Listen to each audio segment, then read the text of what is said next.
નમસ્કાર, હું ડૉક્ટર વિજય સોલંકી. આજે આપણે ઇન ભરૂચ ચેનલના માધ્યમથી ધનતેરસ શું છે, એનું શું મહત્ત્વ છે, કેવી રીતે લક્ષ્મી પૂજા કરવી એ આપણે સમજીશું.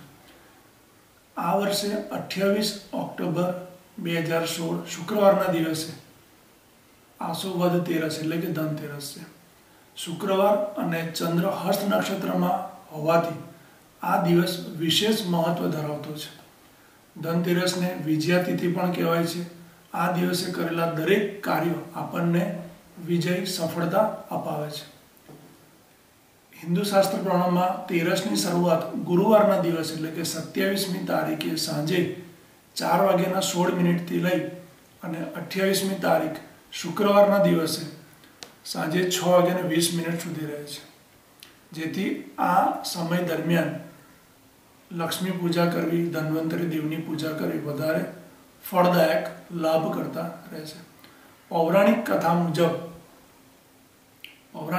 મુજબ ધનતેરસને દિવસે જ્યારે દેવતા અને દાનવોએ સમુદ્ર મંથન કર્યું તો જે 14 રત્નો પ્રાપ્ત થયેલા એ 14 રત્નોમાં લક્ષ્મીજી અને ધન્વંતરી દેવનો ઉદ્ભવ પ્રાપ્તિ આ દિવસે થયેલી. જેથી આ દિવસે ધન્વંતરી દેવની પણ પૂજા કરવામાં આવે છે. જે લોકોને આયુષ્ય અને આરોગ્યને લગતી તકલીફ હોય તે લોકો આ દિવસે આરોગ્યના દેવ ધન્વંતરીની પૂજા કરવાથી શુભ, શાંતિ અને સમૃદ્ધિ અને આરોગ્ય પ્રાપ્ત કરે છે. હવે લક્ષ્મીજીની પૂજા કેવી રીતે કરવી આપણે ટૂંકમાં જોઈએ. તો આ દિવસે લક્ષ્મીજીની સાથે ગણપતિ ભગવાન અને વિષ્ણુ ભગવાનની સાથે પૂજા કરવાની. કળશ સ્થાપન કરી અને લક્ષ્મીજી અને વિષ્ણુ ભગવાનનું પંચોપચાર પૂજન કરવું. આ દિવસે આપણે ખરીદેલા કોઈ પણ પ્રકારના સોના ચાંદીના ઘરેણાની પ્રથમવાર પૂજા કરી અને એને આપણે પહેરી શકીએ છીએ.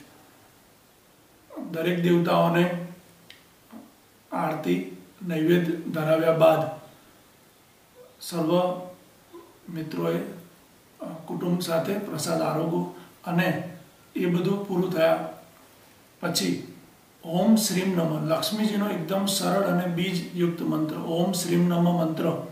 ઓમ શ્રીમ નમઃ મંત્રનો 5 કે 11 માળા કરી ત્યારબાદ શ્રી સૂક્તમ અને લક્ષ્મી સૂક્તમના પણ પાઠ કરવા જોઈએ. માતાજીને પ્રાર્થના કરવાની કે આખું વર્ષ અમારા દરેક પર કૃપા દ્રષ્ટિ રાખે, અમારા ઘરમાં, કુટુંબમાં સુખ, શાંતિ અને સમૃદ્ધિ આપે. હવે લક્ષ્મીજીનું પૂજન કયા સમયમાં કરવું એ આપણે ટૂંકમાં જોઈ લઈએ. તો સવારે ધનતેરસના દિવસે સવારે 6:45 લઈ 10:56 સુધી, બપોરે 12:20 લઈ 2 વાગ્યા સુધી, સાંજે 4:37 લઈ 6:20 સુધી અને રાત્રિએ 7 વાગ્યાથી લઈ અને 10:30 સુધી લક્ષ્મીજીનું પૂજન આ દિવસે કરી શકાય છે.